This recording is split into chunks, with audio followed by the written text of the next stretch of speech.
Assalamualaikum warahmatullahi wabarakatuh. Sampurasun, salam dan bahagia. Bapak Ibu guru hebat, tidak terasa sampai detik ini kita sudah mempelajari modul 2.1 di program Guru Penggerak Angkatan 5 ini.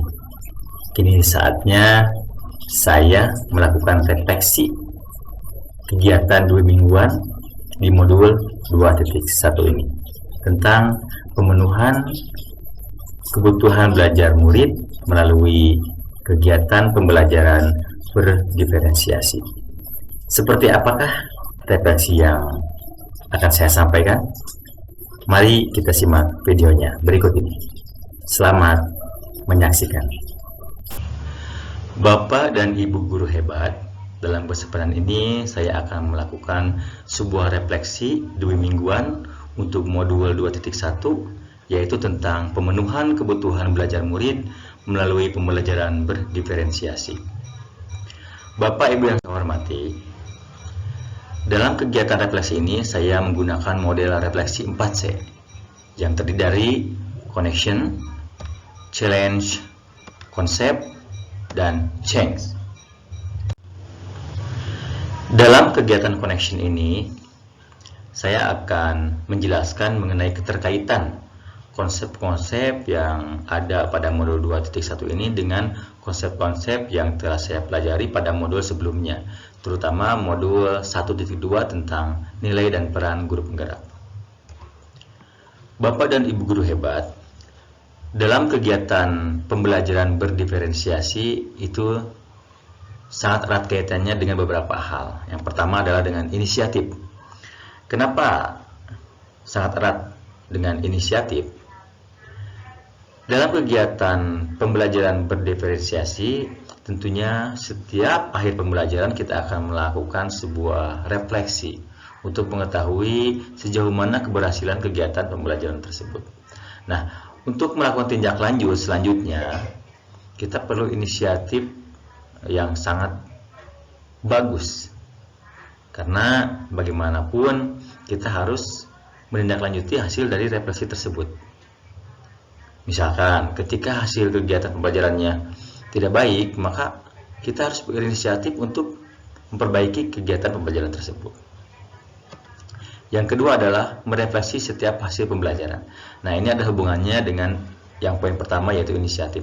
Jadi ketika di akhir pembelajaran kita melakukan refleksi, kemudian kita harus berinisiatif untuk memperbaiki kegiatan pembelajaran tersebut jika memang ada kekurangan dalam kegiatan tersebut. Yang ketiga adalah mencari informasi tentang kebutuhan belajar murid. Ini sesuatu yang penting Bapak Ibu, karena dalam kegiatan pembelajaran berdiferensi ini kita harus mengetahui kebutuhan belajar murid kita yang tentunya sangat beragam. Nah, untuk mengetahui semua itu tentunya kita harus mencari informasi tentang kebutuhan belajar murid tersebut. Selanjutnya, yang keempat adalah menggunakan bahan, media, dan metode pembelajaran yang bervariasi. Ini sangat wajib. Kenapa? Karena dalam kegiatan pembelajaran berdiferensiasi ini ada 3 diferensiasi. Yang pertama, diferensiasi konten, yang kedua, diferensiasi proses, dan yang ketiga, diferensiasi produk. Nah, ini ada hubungannya dengan kemampuan kita sebagai guru, bagaimana kita menggunakan media, alat, dan bahan. Bahkan menggunakan metode pembelajaran yang bervariasi. Tujuannya adalah untuk mengakomodir semua kebutuhan peserta didik. Yang kelima, fokus terhadap kebutuhan belajar murid. Nah, salah satu tujuan utama dari kegiatan pembelajaran berdiferensiasi ini adalah mengakomodir semua kebutuhan murid kita yang beragam.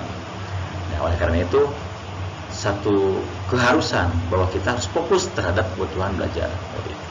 Nah, terus apa sih hubungannya dengan konsep-konsep pada modul sebelumnya, terutama tentang nilai dan peran guru penggerak? Kita bahas satu persatu Bapak Ibu. Di sini ada nilai dan peran guru penggerak. Nah, untuk yang poin pertama tadi, yang inisiatif, itu erat hubungannya dengan nilai guru penggerak tentang mandiri. Loh, apa hubungannya? Apa keterkaitannya? Ketika kita berinisiatif, kita tidak bisa menunggu perintah orang lain. Nah, oleh karena itu, kita harus belajar mandiri untuk mengambil inisiatif tersebut. Yang kedua, merefleksi setiap proses pembelajaran. Nah, ini kan salah satu nilai guru penggerak, yaitu reflektif. Jadi guru yang baik adalah yang selalu merefleksi setiap akhir kegiatan pembelajaran, yang tujuannya untuk memperbaiki kegiatan pembelajaran berikutnya. Yang ketiga, mencari informasi tentang kebutuhan belajar murid. Nah, ini ketika kita mencari informasi tentang kebutuhan belajar murid, kita tidak bisa sendiri Bapak Ibu. Kita harus mungkin ya mewawancarai guru sebelumnya. Kita harus melihat rapor, bahkan melakukan wawancara dengan murid. Nah, kolaboratif ini salah satu kegiatannya adalah kita berdiskusi dengan guru lain untuk mengetahui kebutuhan belajar murid kita. Yang selanjutnya nomor 4, menggunakan bahan, media, dan metode pembelajaran bervariasi. Nah, ini adalah sesuai dengan nilai dan peran guru, yaitu inovatif. Sudah jelas kita harus kreatif dan inovatif untuk dapat menentukan bahan dan media pembelajaran apa yang cocok untuk kita berikan kepada anak didik kita. Yang kelima, fokus terhadap kebutuhan belajar murid. Nah, ini sesuai dengan peran guru penggerak atau nilai guru penggerak yang berpihak pada murid. Selanjutnya, challenge. Di sini ada beberapa pendapat dari narasumber tentang pembelajaran berdiferensiasi. Di sini saya akan mengutip pendapat dari Tomlinson. Pembelajaran berdiferensiasi adalah usaha guru untuk menyesuaikan proses pembelajaran di kelas untuk memenuhi kebutuhan belajar individu murid. Selanjutnya, dalam kelas yang mengimplementasikan pembelajaran berdiferensiasi, seorang guru melakukan upaya yang konsisten untuk merespon kebutuhan belajar murid. Nah, ini pendapat dari Tomlinson. Nah, ada hal yang perlu saya garis bawahi, teman-teman. Nah, yang pertama, kegiatan pembelajaran berdiferensiasi ini adalah menyesuaikan proses pembelajaran. Jadi intinya apa? Jadi jangan sampai justru anak didik yang harus menyesuaikan gaya belajarnya dengan gaya belajar kita sebagai guru. Jangan sampai seperti itu. Tapi justru kita sebagai guru harus menyesuaikan proses pembelajaran dengan kebutuhan belajar peserta didik yang sangat beragam. Karena tugas kita kan sebagai guru ini menuntun dan melayani, menghamba kepada murid.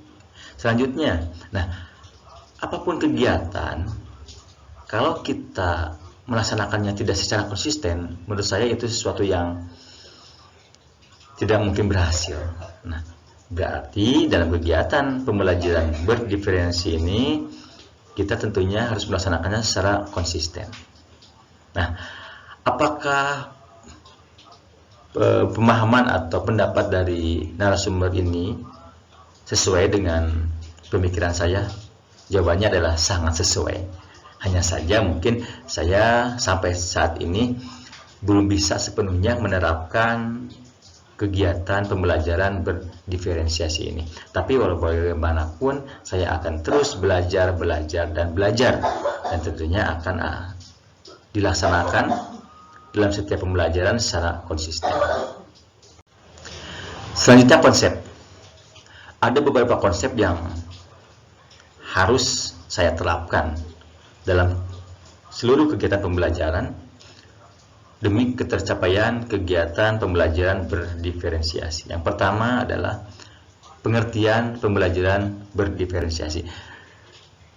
Kalau kita ingin melakukan suatu hal, ya tentunya kita harus paham dulu tentang hal tersebut. Ya, termasuk kalau saya ingin melakukan kegiatan pembelajaran berdiferensiasi, ya saya harus paham apa sih pembelajaran berdiferensiasi itu. Nah, untuk saat ini saya memahami bahwa kegiatan pembelajaran berdiferensiasi adalah kegiatan pembelajaran yang mengakomodir keberagaman peserta didik. Selanjutnya, jenis-jenis diferensiasi. Ini juga penting. Seperti yang kita ketahui bahwa Diferensiasi ini dibagi menjadi 3. Pertama, diferensiasi konten, kedua, diferensiasi proses, dan ketiga adalah diferensiasi produk. Nah, selanjutnya ini juga sangat penting. Kebutuhan belajar murid. Kita tidak bisa melaksanakan kegiatan pembelajaran berdiferensiasi sebelum kita mengetahui kebutuhan apa sih yang dibutuhkan oleh peserta didik kita. Nah, tadi sudah saya jelaskan bagaimana cara mengidentifikasi kebutuhan belajar murid tersebut. Salah satunya bisa dengan berdiskusi dengan guru sebelumnya, bisa mewawancari siswa, bahkan bisa melihat nilai rapor pada kelas sebelumnya. Selanjutnya, ini juga sangat penting, kita harus memahami bagaimana cara mengidentifikasi kebutuhan belajar murid. Yang ketiga, selanjutnya, kita juga harus memahami konsep-konsep langkah-langkah implementasi pembelajaran berdiferensiasi di kelas. Nah, seperti yang kita ketahui bahwa umumnya ya, langkah-langkahnya itu secara garis besar, pertama, kita harus mendiagnosis kebutuhan belajar peserta didik. Yang kedua, kita harus menentukan tujuan pembelajaran yang sesuai, yang seperti kita tahu bahwa perumusan tujuan pembelajaran itu harus menggunakan sistem ABCD, audience, behavior, condition, and degree. Selanjutnya, kita juga menentukan bahan, media, alat, dan sumber belajar apa yang akan kita gunakan. Selanjutnya, kita juga harus menentukan metode atau pendekatan apa yang akan kita implementasikan dalam kegiatan pembelajaran. Dan langkah terakhir adalah penilaian seperti apakah yang akan kita lakukan dalam kegiatan pembelajaran tersebut. Cheng, Bapak dan Ibu guru hebat, setelah mempelajari modul 2.1 ini, timbul dalam diri saya sebuah keinginan untuk merubah diri ke arah yang lebih baik. Saya akan terus belajar untuk menerapkan kegiatan pembelajaran berdiferensiasi secara konsisten. Apa sih yang melatar belakangi atau yang memberikan motivasi kepada saya? Satu hal yang menjadi dasar atas keinginan saya untuk terus berubah menjadi guru yang lebih baik adalah bahwa saya ingin memenuhi hak murid saya untuk mendapatkan pelayanan pendidikan yang baik.